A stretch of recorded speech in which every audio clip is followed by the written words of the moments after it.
Hello everyone, this is Kim and it's time for a PIP Talk with Kim. Today I have a very special guest that's going to talk to you about pain into purpose as well as pursuing your passion. So without further ado, let's go right over here to Sarah Hall.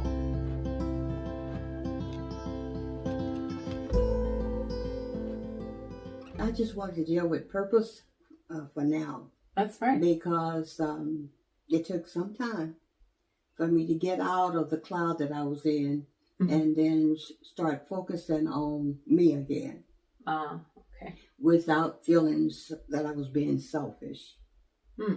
Because we, as moms, we're so used to putting our families, our children, our spouses, and whatever else we are into ahead of ourselves. So I kind of lost myself, and because of the pain. Okay. But after some time, quite a bit of time, I started focusing in on myself again. Realizing that I had purpose, that I was still here, and there are still many things for me to do. Realizing that I still love people.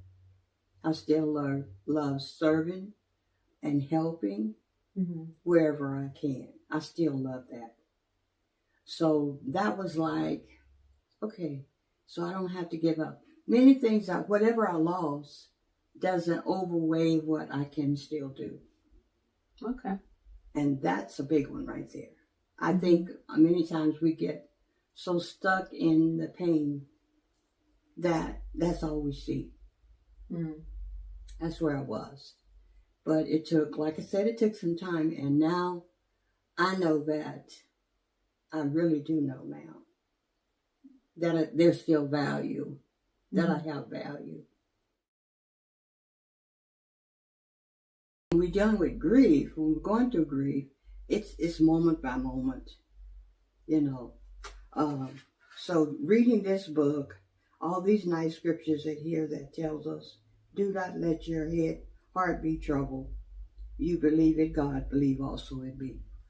Which is a good scripture, a faith scripture. Don't be troubled. Don't let your heart be troubled.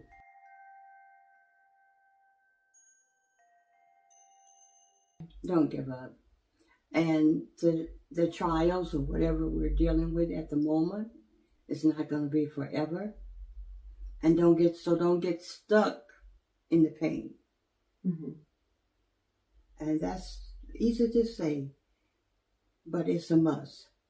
Do not get stuck in the pain. Remember that you're still here and you're here for a purpose. And just move through what you're going through. That's the key. You're moving through it, so don't get stuck there.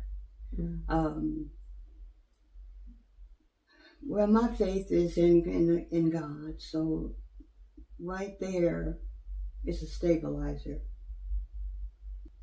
My faith is a stabilizer. If I look at my situation, or if I look at what's happening around me, that's discouraging. I have to look past that. And the way I do it is I look through faith, not through circumstances. Look through faith. Look through possibilities. Look through the future, not right now.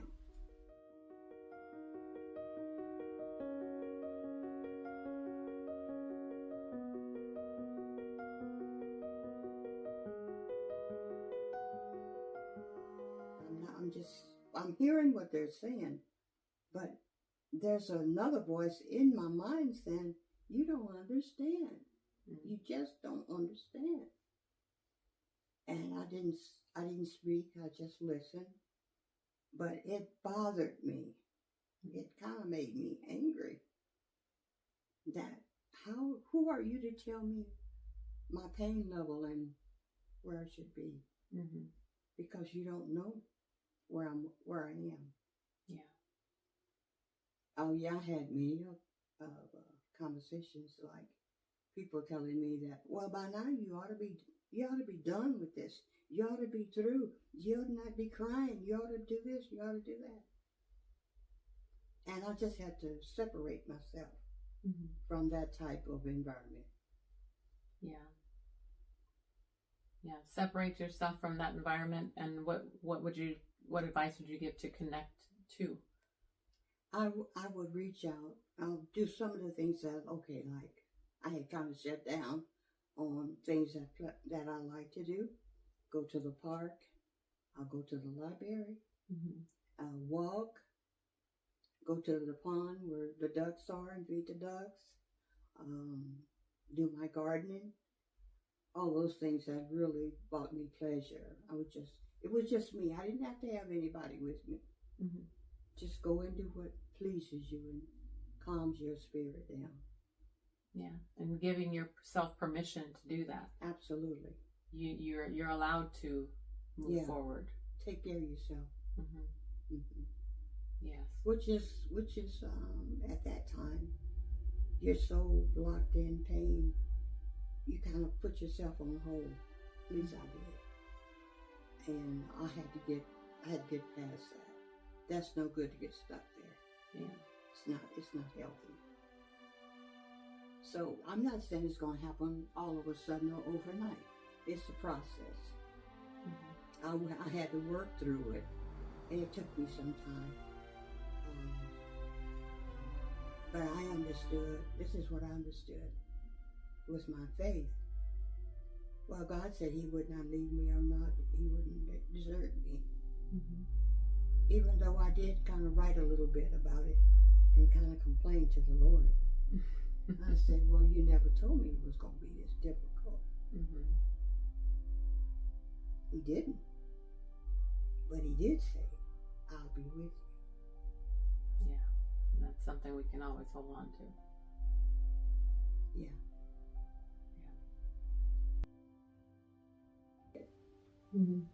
It was like, I can't even describe that kind of pain. Yeah. It's like I went into shock.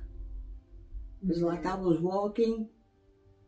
My body was walking. I was doing things. I was driving. But I wasn't there. And this was your second time experiencing the loss of a child, and Mother's Day's right around the corner. What are some things, advice that you would have for mothers who are going to be going through Mother's Day this year for the first time without their child? That's a tough one right there. That's a tough one. You just hold on. The grief is overbearing, of course. But don't get stuck there. Remember, I was just thinking about this the other day, and I kind of asked a question in my journal to my son. How would you want me to celebrate life now? And knowing my son, as I know him, he would encourage me to keep going, to enjoy my life, all the things that I love to do, things that I wanted to do, traveling or whatever it was, things that he knew that pleased me. He would want me to continue those things. Even though he wasn't there to share many things with me, he would still want me to go forward. And just trying to hear his voice, encouraging me. Possibilities. This represents a shift from the initial shock of loss toward long-term paths for healing, connection, and honoring your child's memory.